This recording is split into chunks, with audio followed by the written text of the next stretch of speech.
UGC पर बहुत बवाल मचा हुआ है, बहुत भ्रांतियां फैली हुई हैं, बहुत हंगामा हो रहा है। कई जगह तो ऐसा भी सुनने को मिल रहा है कि पूरे देश भर में एक तैयारी हो रही है कि बहुत बड़ा आंदोलन खड़ा किया जाए मोदी सरकार के खिलाफ। मोदी सरकार के खिलाफ पहले आंदोलन कई बार हो चुका है, किसान आंदोलन उसमें से बहुत प्रमुख है। रोस्टर के लिए भी हुआ था और उसमें लागू भी कराया गया, लोगों ने करा लिया था। लेकिन यूजीसी पर अभी बहुत ज़्यादा बवाल मचा हुआ है क्योंकि सवर्ण समाज जो है गुस्से में है। या तो उसे भड़का दिया गया है या कुछ लोगों ने ठीक से बिल को पढ़ा नहीं है। बिल तो है नहीं, है दरअसल रेगुलेशन है। बिल और रेगुलेशन में काफ़ी फ़र्क होता है। तो या कुछ लोग हैं जो टूल किट चला रहे हैं और लोगों को भड़काने की कोशिश कर रहे हैं, ये भी हो सकता है। या उनके अनुसार एक हाइपोथेटिकल डर है, संभावित डर है कि अब हमारे साथ कुछ गलत हो सकता है। ये प्रावधान जो है बहुत पुराना ही है, 1956 का है। बीच बीच में कुछ सुधार होते रहे हैं, कुछ इसमें जुड़ते रहे हैं, लेकिन ये नियम और एक तो पहले ही बन चुका है। बिल तो है नहीं, बिल तो वो होता है जो संसद में लाया जाता है, उसके बाद वो पास होता है तो एक्ट बन जाता है, अर्थात कानून होता है। लेकिन ये रेगुलेशन है। तो मैं छोटे से मैं बताना चाहूँगा उन दोस्तों के लिए, खास करके जो रिमोट एरिया में रहते हैं, जो इस पर कम ध्यान देते हैं। ऐसा नहीं है कि उन्हें पता नहीं चलता है कि क्या है, या वे नहीं जान सकते हैं या नहीं जानते हैं, लेकिन फिर भी तकनीकी रूप से इसको जानने की आवश्यकता है। मैंने कई बड़े पत्रकारों को भी देखा है कि वो बिल बोल रहे हैं इसको। ये बिल कतई नहीं है, बिल्कुल नहीं है। इन लोगों ने उस तरह की गलतियां करनी शुरू कर दी हैं, जैसे कि जब ओसामा बिन लादेन मरा था तो बहुत बड़े बड़े चैनलों ने गलती की थी और ओसामा को ओबामा बोल दिया था। उसी तरह लोग कर रहे हैं। देखिए दोस्तों, यूजीसी के जो नए रेगुलेशन जो हाल फिलहाल में अभी सुर्खियों में है, वह बिल नहीं है, यह एक नियम है, रेगुलेशन है। इसीलिए इसको रेगुलेशन बोला गया है। नियम है मतलब पहले से ही बना हुआ है, उसमें एक नई चीज जो है वो जोड़ी गई है। यानी कानून और रेगुलेशन में एक तरह से कहें तो फर्क समझने की जरूरत है। यूजीसी रेगुलेशन यानी नियम निर्देश। हाल ही में यूजीसी ने जो अभी बताया है हम लोगों को कि क्या रेगुलेशन, वो है promotion of equity in higher education institutions regulations 2026। ये जारी किया गया है। यह कानून नहीं है, ध्यान देने की बात है, यह कानून नहीं है और बिल्कुल भी यह कानून नहीं है, बल्कि यूजीसी के तहत लागू होने वाले नियमों अनुदेशों का एक सेट है जो उच्च शिक्षण संस्थानों के लिए अनिवार्य होंगे। जी हाँ, कई बार जब लिखा जाता है ना, उसमें भी थोड़ी बहुत त्रुटि हो जाती है। मैं भी चाहूँ तो कुछ त्रुटि निकाल सकता हूँ, लेकिन खैर इसके लिए बहुत बड़े बड़े लोग हैं। हमारी त्रुटि निकालने से कोई फर्क नहीं पड़ता, इसे माना ही नहीं जाएगा। तो ये नियम जो है दोस्तों यूजीसी के अधिकारों के तहत जारी किए गए हैं। ध्यान देने की जरूरत है, पार्लियामेंट के नहीं, यूजीसी के। क्यों? पार्लियामेंट ने जब कानून बनाना था बना दिया और यूजीसी को सौंप दिया है कि आप लोग इसे लागू कीजिए और शिक्षण संस्थानें जो हैं वो लागू करेंगे इसको। तो उसी के तहत ये जारी हुए ताकि विश्वविद्यालय कॉलेज में भेदभाव रोकने, समानता बढ़ाने और शिकायत निपटान व्यवस्था बनाने जैसी चीज़ें लागू हों। सरल शब्दों में कहें तो रेगुलेशन कानूनी नियम निर्देश जो पहले से मौजूद कानून हैं उनके तहत बनते हैं। रेगुलेशन जो है जो पहले से कानून है उनके तहत बनते हैं। इसमें भी ऐसा ही हुआ है। अब बिल कब बनता है? बिल संसद में पेश किए जाने वाले प्रस्तावित कानून होते हैं, जो मतलब दे दिया जाता है कि भाई अब बनेगा, उस पर बहसें होती हैं, वोटिंग होती है, तमाम तरह की चीज़ें होती है। जब दोनों सदनों से पास हो जाता है उसके बाद राष्ट्रपति जो है वो साइन करते हैं, उसके बाद वो बिल जो है वो कानून बन जाता है, एक्ट बन जाता है। तो एक्ट में और रेगुलेशन में ये अंतर है। यूजीसी ने रेगुलेशन लागू किए हैं, नियम उच्च शिक्षण संस्थाओं में लागू होंगे, लेकिन अभी कोई नया शिक्षा कानून पारित होकर कानून नहीं बनाया। हालांकि संसद में एक बड़ा उच्च शिक्षा सुधार बिल, देखिए इसको आसान शब्दों में अगर हम समझें तो यूजीसी का नया रेगुलेशन आखिर है क्या? यह कानून नहीं है, बल्कि यूजीसी एक्ट 1956 के तहत बनाए गए नियम है, रेगुलेशंस है। यूजीसी को अधिकार है कि वह विश्वविद्यालयों के लिए ऐसे नियम बनाए। ठीक है, सभी नियम दरअसल जरूरी नहीं है कि हर बार जो मंत्रालय है या वही बनाए।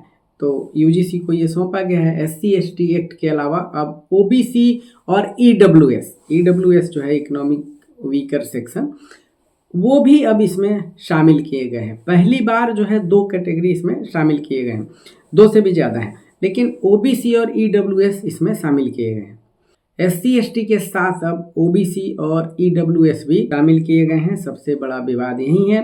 पहले फोकस ज़्यादातर एससी एसटी तक सीमित था, अब इसमें शामिल किए गए हैं, देखिए कौन, ओबीसी, ईडब्ल्यूएस, माइनॉरिटी, दिव्यांग, ट्रांसजेंडर मतलब जो न स्त्री हैं न पुरुष हैं, उन्हें भी शामिल किया गया है, क्योंकि उनके भी अधिकार है, मानवाधिकार है। इसी वजह से लोग कह रहे हैं कि एससी एसटी के बाद अब ओबीसी की एंट्री हो गई इसमें। भेदभाव की शिकायत का औपचारिक सिस्टम जो है, हर संस्थान में शिकायत दर्ज करने की प्रक्रिया होगी, समय सीमा तय होगी, शिकायत दबाई नहीं जा सकती है, मतलब अब मैनेजमेंट देख लेगा। पहले ये था मैनेजमेंट देख लेगा वाला खेल जो है अब खत्म हो गया। फैकल्टी की भूमिका भी तय होगी। शिक्षक अगर भेदभाव करते पाए गए या शिकायत को नज़रअंदाज किया गया तो नोटिस, कार्रवाई, रिपोर्ट यूजीसी को यानी प्रोफेसर भी जवाबदेह होंगे। डेटा और रिपोर्टिंग अनिवार्य होगी। यूनिवर्सिटीज को बताना होगा कि कितने छात्र किस कैटेगरी में हैं, एडमिशन लिया गया है, कितनी शिकायतें आई, कितनी सुनवाई हुई। पहले ये सब कागज़ों पर दब जाता था, फिर इतना हंगामा क्यों है? वजह साफ है, मेरिट खतरे में है। ये बार बार होता है ना, जैसे हिंदू खतरे में है, जिहाद वाले लोग हैं, मुसलमान खतरे में है, इस्लाम खतरे में है, उसी तरह मेरिट खतरे में भी एक टर्म चलता है। मेरिट कभी खतरे में आ नहीं सकता, कभी मेरिट खतरे में नहीं होता, कभी कोई धर्म खतरे में नहीं होता। जो उनकी गतिविधियां हैं वो अगर गड़बड़ होती हैं तभी वो खतरे में आएंगे, नहीं तो क्यों खतरा होगा? कोई खतरा नहीं करता। तो डर इसी बात का है कि मेरिट खतरे में है। कुछ प्रोफेसर और संस्थान मानते हैं कि इससे आरक्षण का दायरा और बढ़ेगा। क्यों? ओबीसी जो है उनकी संख्या जो है ज़्यादा है, माना गया है कि लगभग 52% से 57% तक है।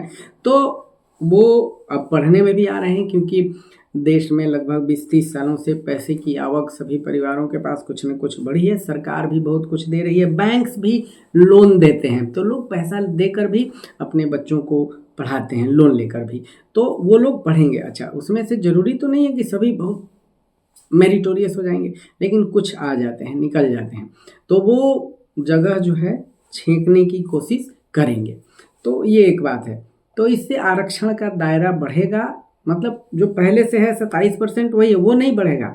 उसमें जो लोग जाएंगे, उम्मीदवार जाएंगे, तो किसी न किसी की सीटें कम होंगी। डर इस बात का है दोस्तों, खतरा इस बात का है, दूसरी कोई बात नहीं है। फिर ओबीसी और ईडब्ल्यूएस का आना, ये कैसे हुआ? ठीक है, ओबीसी केवल नहीं आया, ईडब्ल्यूएस भी तो आया है, जो अभी हाल ही में लागू हुआ है कुछ साल पहले। तो लोग पूछ रहे हैं, जब ईडब्ल्यूएस पर पहले शांति थी तो अब हंगामा क्यों है?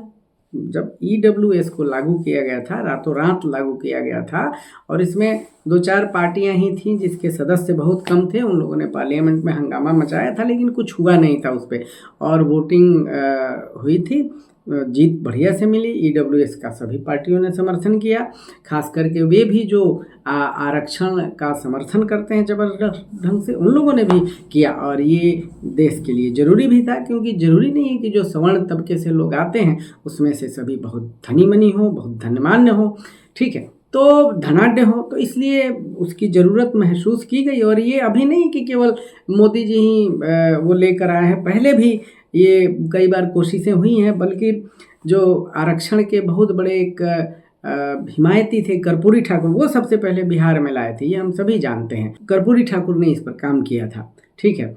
और इससे क्या है कि पावर शिफ्ट जो है वो हो सकता है।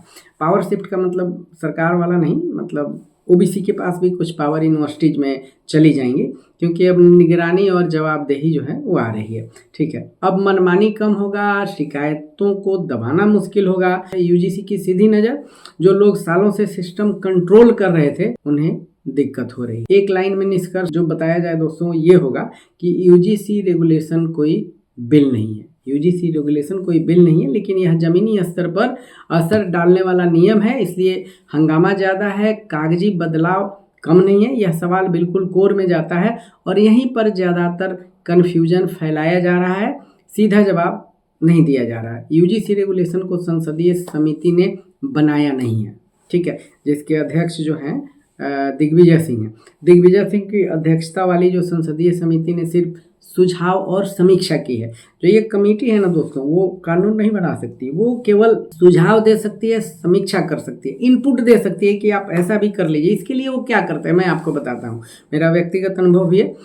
कई बार जो एमपीज होते हैं या जैसे दिग्विजय सिंह जी अध्यक्ष हैं, वो यूनिवर्सिटी के छात्रों को बुलाते हैं, जो सीनियर लोग होते हैं, फैकल्टीज होते हैं, प्रोफेसर्स होते हैं, शिक्षक होते हैं, उनको बुलाते हैं, राय लेते हैं, ठीक है, कुछ इनपुट लेते हैं घटनाओं की कि क्या हुआ, कैसे हुआ, इस पर क्या होना चाहिए, वो लोग भी राय देते हैं, ऑफिशियली भी अनऑफिशियली भी, और उसके हिसाब से वो सुझाव देते हैं और प्रायः ऐसा सुझाव जो है माना जाता है, ठीक है। क्योंकि एक चीज़ आप ये भी देखिए कि जनसंख्या जो है जिनकी बड़ी है, इस पर राजनीति भी होती है, इसमें कहने की बात नहीं है। इसमें मोदी जी ने जो है, प्रधानमंत्री ने और वर्तमान एनडीए की सरकार ने वो सबको फंसा रखा है। इसमें बहुत सारे बाबा लोग भी अब छलांग मार रहे हैं कि रिजर्वेशन ठीक नहीं है, ये ठीक नहीं है, वो ठीक नहीं है, क्योंकि उनको भी अपना इनपुट मिला होगा छात्रों से या कुछ प्रोफेसर से, टाइट कर दिया गया है।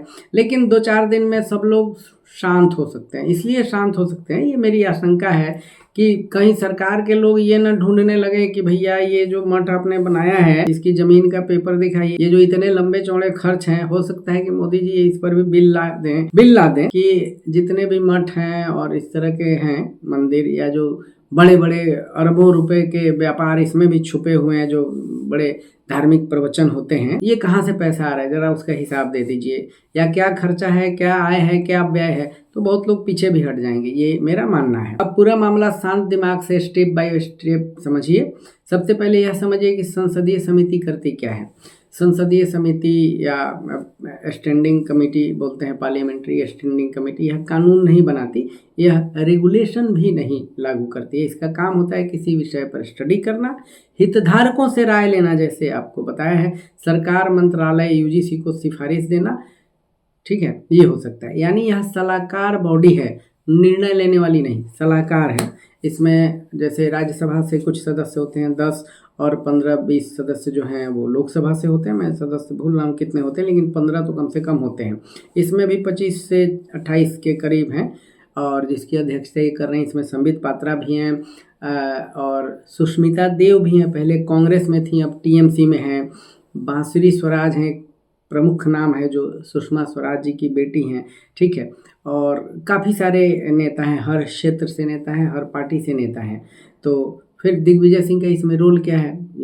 उच्च शिक्षा में भेदभाव, SC ST OBC EWS के साथ क्या व्यवहार होगा, इसका ध्यान रखा जाएगा। इसमें यूजीसी की शिकायत प्रणाली की कमजोरियां, इन मुद्दों पर संसदीय समिति ने रिपोर्ट तैयार की, जिसके अध्यक्ष दिग्विजय सिंह थे।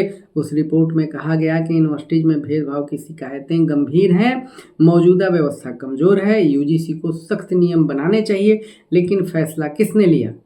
फैसला लिया यूजीसी ने अपने अधिकार के तहत, यूजीसी एक्ट 1956 के अनुसार, और फिर ड्राफ्ट बनाया, गजट में नोटिफाई किया गया, रेगुलेशन लागू किए गए। तो एक बात है कि संसदीय समिति जो है वो केवल इनपुट देती है। फिर विवाद क्यों खड़ा किया जा रहा है?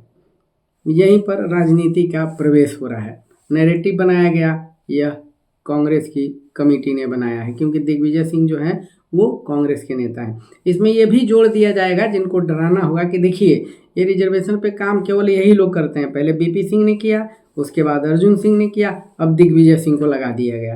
तो यहाँ जातियों में झगड़ा लगाने वाली भी बात है, ऐसा कुछ भी नहीं है। 2-3 चीज़ें जोड़ी गई हैं इसमें, लेकिन सबसे बड़ा बवाल जो है ओबीसी को जोड़ने पे हुआ है, जबकि EWS भी जोड़ा गया है। तो कोई भी ऐसा सामाजिक समूह नहीं है जो इसमें नहीं है। तो ये नैरेटिव बनाया गया है। ये भी कहा जा रहा है कि ये दिग्विजय सिंह का एजेंडा, लोकसभा भी अपना हार गए। तो यूजीसी पहले भी दर्जनों रेगुलेशन बना चुका है। बार संसद में बिल नहीं लाया जा सकता, यह रूटीन कानूनी प्रक्रिया है। एक लाइन में पूरा खेल समझ लीजिए दोस्तों कि ये आखिर ये है क्या। संसदीय समिति सलाह देती है, यूजीसी नियम बनाता और लागू करता है, सरकार निगरानी रखती है। दिग्विजय सिंह ने कानून नहीं बनाए हैं, रेगुलेशन लागू नहीं किया है, सिर्फ एक समिति के अध्यक्ष थे। इसलिए असली मुद्दा यह नहीं है कि किसने सुझाव दिया, असली मुद्दा यह है कि अब शिकायतें दबेंगी नहीं, बिल्कुल नहीं दबेंगी। जवाबदेही बढ़ेंगी, किनकी? यूनिवर्सिटीज की, संस्थानों की, जो प्रोफेसर्स हैं, डीन हैं, वाइस चांसलर हैं, इन लोगों की जो जिम्मेदारियां हैं वो बढ़ जाएंगी, जवाबदेही जो है वो बढ़ जाएगी, और कुछ लोगों की पुरानी ताकत जो है वो कमज़ोर होगी। दोस्तों असली बात यही है। तो बिल और रेगुलेशन में जो अंतर है यह समझने की आवश्यकता है, और इससे भी बड़ी आवश्यकता ये है कि जब तक आपको शक हो तब आप पूरे ड्राफ्ट को निकालिए। सभी अखबारों ने छापा है, तरीके से छापा है, एक जगह नहीं समझ में आए दूसरी जगह पढ़िए, ठीक है। और सबसे अच्छा तो ये रहेगा कि हमने भी लगाया है अपने पुराने वीडियो में, उसी में से निकाल के स्क्रीनशॉट लेके आप पढ़ लीजिए तो ठीक रहेगा। तो दिक्कत यह है कि प्रायः लोग, बहुत बड़े बड़े चैनल वालों को मैंने देखा है, कुछ यूट्यूबर्स भी हैं जो अच्छे खासे रिपोर्टर रहे हैं अपने समय में, वो लोग भी इसको बिल बोल रहे हैं। बिल नहीं है, ये बिल्कुल भी बिल नहीं है, जिसको हिंदी में विधेयक बोला जाता है, नहीं है। तो आप देखिए पूरा प्रक्रिया और समझिए सरकार आगे क्या करती है, क्योंकि दबाव तो बनाया जा रहा है कि इसको निकाला जाए, लेकिन मुझे नहीं लगता कि ऐसा होगा। अगर आपको ऐसा लगता है कि ऐसा हो सकता है तो कमेंट में लिखिए क्यों, और हमारे चैनल द नीति न्यूज को लाइक कीजिए, सब्सक्राइब कीजिए। मैं प्रायः कहता नहीं हूँ, लेकिन आप लोगों को करना चाहिए क्योंकि मेहनत बहुत लगता है बनाने में। तो एक बार फिर से आग्रह है कि चैनल को लाइक कीजिए, सब्सक्राइब कीजिए, कमेंट जरूर कीजिए। Thank you very much.